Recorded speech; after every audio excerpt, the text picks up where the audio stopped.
Ladies and gentlemen, something just happened in New York City that should shake every American to their core. In the middle of the night, as officers were already fleeing the city in record numbers, a mob descended on an NYPD precinct. 11 police vehicles were smashed, windows shattered, units disabled, an attack so brazen, so coordinated, so fearless that even veteran cops are saying that they've never seen anything like this. Now, here's the part that the media is terrified to admit. This wasn't random. This wasn't chaos. This was a stress test, a probing strike happening right as New York prepares to handle its entire public safety system over to the most radical mayor in history, Zoran Mamdani. Yes, the same mayor-elect who wants to freeze police funding, dismantle the anti-riot unit, block ICE from removing criminals, and replace thousands of 911 responses with social workers. I don't think that makes any sense whatsoever, and it sounds like a very dangerous society that New York is embarking upon. And on the exact week that those plans became public, on the exact week officers began quitting at a pace that the city has never seen before, I mean, it's historic, that is when the mob hit the precinct. Now, you tell me if that's a coincidence. Drop a coincidence down below if you think it is. Drop a no way that's a coincidence if you don't think so. Now, tonight, we are witnessing something deeper than vandalism. This is what a city looks like when deterrence collapses, when criminals don't fear consequences, and when the people sworn to protect us are walking away in record numbers because, well, the leadership above them has declared open war on the badge. And this is all happening under the watch of President Donald J. Trump's second administration, while New York City is openly defying federal law and doubling down on sanctuary policies that ultimately put ICE agents, officers, and everyday families in danger. So buckle up, folks, because what I'm about to show you, this is not a prediction. This is not a warning. This is the opening chapter of what happens when an entire police force is pushed past its breaking point, when mobs sense weakness, and when a socialist mayor takes the controls of America's largest city with a radical plan to reshape public safety at warp speed. This is the moment that New York crossed the line. And after tonight, ain't no going back. Hit the like button and subscribe, guys. So what happened outside the 116th precinct wasn't just vandalism. It was a declaration. In the dead of night, a mob descended on an NYPD station and smashed the windows of 11 police vehicles, ripping mirrors off, shattering windshields, and leaving patrol car units completely crippled. Officers walked outside in disbelief. Cars they needed for emergencies were suddenly totaled and disabled, useless, and waiting to be towed away like trash. Now, here's the part that should terrify every New Yorker. The mob didn't even run. They didn't hide. They acted like there was zero chance of consequences. This is how you know that a city is crossing the point of no return. Now, this attack didn't happen months ago. It didn't happen during riots or national emergencies. It happened right now, during the most fragile transition of power that New York has seen in decades, just before Zoran Mamdani, the city's first openly socialist mayor, takes the helm. The timing is everything, guys. Criminals can smell weakness, and they can sense when leadership is shifting from law and order toward experimentation with ideology. Now, the mob's message was simple. We know what's coming, and we aren't afraid. New Yorkers already felt uneasy, but this attack confirmed it. Lawlessness, it isn't rising slowly, it's exploding right as the city changes hands. Wise people don't wait for a crisis to hit their Medicare plan. They steward their resources before trouble comes. This is why I partner with Chapter. They help you walk in wisdom while showing you how your Medicare coverage truly works, what's helping you, and what is quietly draining your wallet. Now, one viewer told me this wasn't just a review, it was clarity. So let me ask you, are you moving like the wise or the worried? Now, most people are walking in wisdom, and they're already calling the phone number down at the bottom of your screen, or they're visiting askchapter.org/Ron. That phone number again is 909-563-8279. And Corinne Gulliman, she said, I want to comment on Chapter for Medicare. I received a notice from my insurance company that they're dropping Part D, the drug plan, and they're going up on my insurance rates. My insurance costs were jumping through the roof. When I heard of Chapter, I called. That was the best phone call I ever made. I'm not kidding. Chapter saved me over $1,700 a year.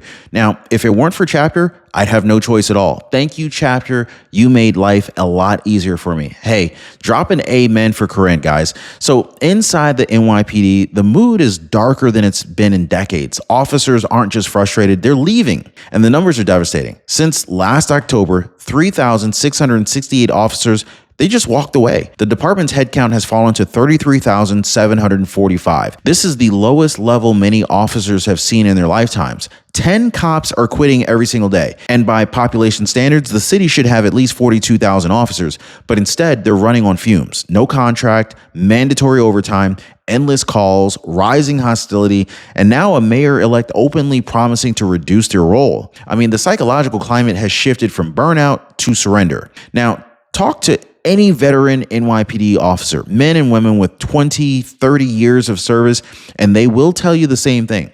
They're leaving because of Mamdani. I mean, his rhetoric has been crystal clear. He wants to freeze NYPD funding, dismantle key units, rip out the strategic response group, and shift thousands of 911 calls to unarmed civilians. Now, for officers who have spent years responding to violent, chaotic, unpredictable situations, this isn't reform, it's abandonment. Many fear that under Mamdani, policing will become impossible. Not dangerous, impossible. And the smart ones are getting out right now before the city fully embraces policies that they believe will destroy public safety. One of the most alarming pieces of Mamdani's agenda is his proposal for a Department of Community Safety. This is a $1 billion experiment that replaces core NYPD responsibilities with social workers and mental health teams. But New Yorkers, they've already seen a version of this. So back in 2021, a very similar pilot program failed miserably.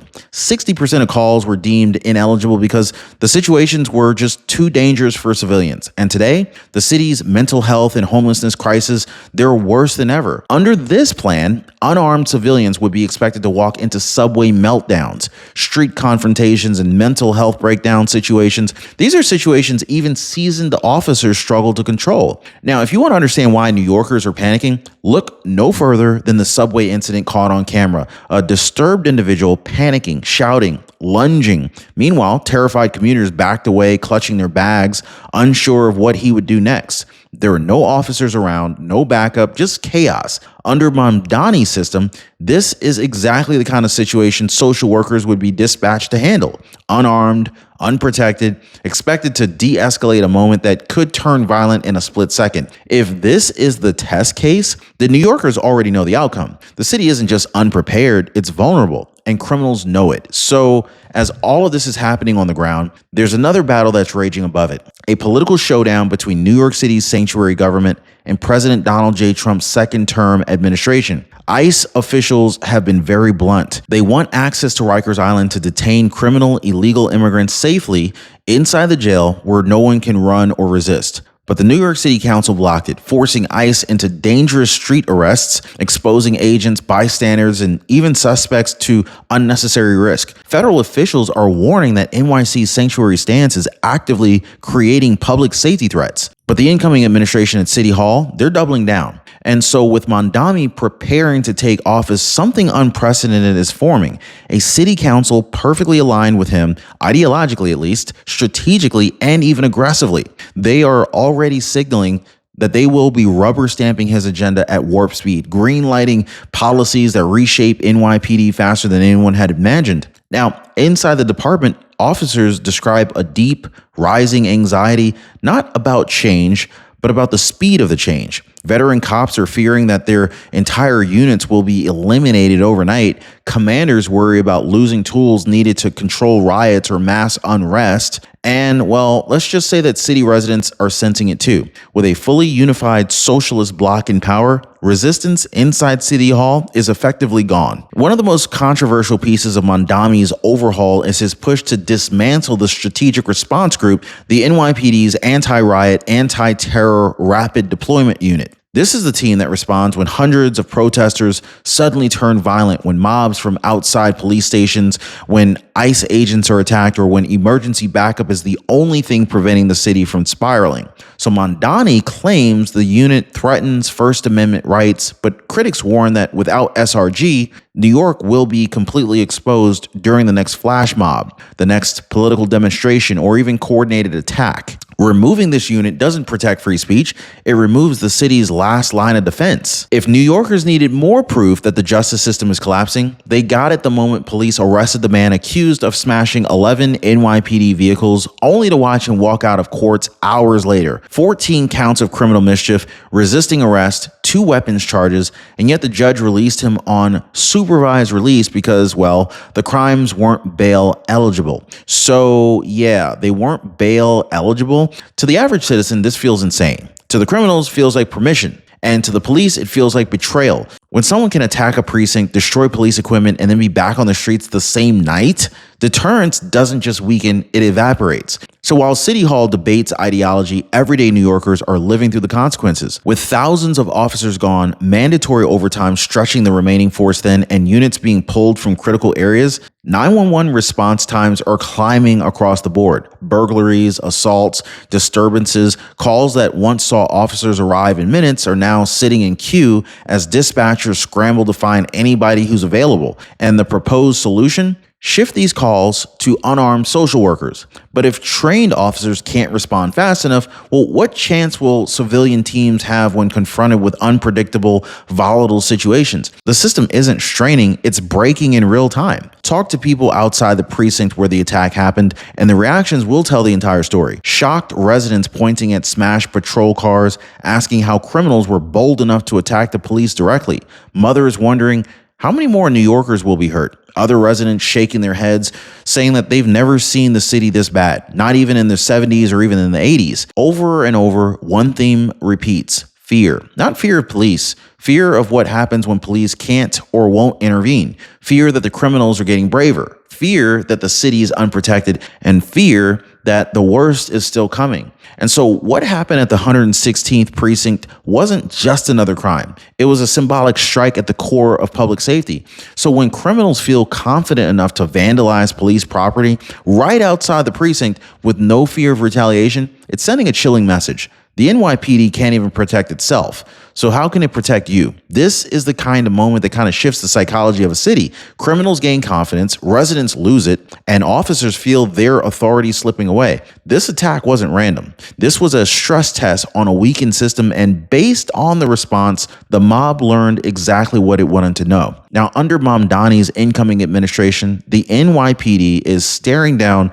the most dramatic reduction in power in modern New York history. His proposals are sweeping. Freeze NYPD funding, replace officers with community teams, dismantle the anti-riot division, remove police from thousands of 911 calls, and elevate sanctuary policies above federal cooperation. With a city council ready to rubber stamp everything that he wants, these changes could happen almost overnight. This is why so many officers are leaving right now, before their ability to protect themselves, let alone the city, is stripped away. Now, for New Yorkers, the uncertainty is terrifying. I mean, for criminals, it's an opportunity. For the NYPD, it's an existential threat. While New York's leadership signals retreat, President Donald J. Trump's administration is signaling the exact opposite. Federal officials have made it clear they are ready to intervene if New York continues blocking ICE from detaining dangerous offenders. Under Trump's second term law and order platform, ICE is increasing its presence in the city, warning that sanctuary policies are forcing agents into risky street confrontations. They've said plainly that NYC's refusal to cooperate puts public safety at extreme risk. And while the White House has offered to collaborate, Mamdani and the council, they're showing no signs of bending. Now, this sets the stage for a direct confrontation: federal enforcement versus socialist city governance. So here we are, a city where mobs test police strength, officers flee in record numbers, criminals face no consequences, and a socialist mayor prepares to rebuild the public safety system from the ground up. New Yorkers are terrified. ICE is warning of rising threats, and the NYPD is bracing for a future where it has fewer tools and fewer officers than ever before. The attack on the precinct, this wasn't the climax, it was the opening scene. And the real reaction, the real question now is what comes next. So as Mamdani accelerates his agenda and the NYP collapses under pressure, will New York City stabilize, or will New York City fall further into chaos?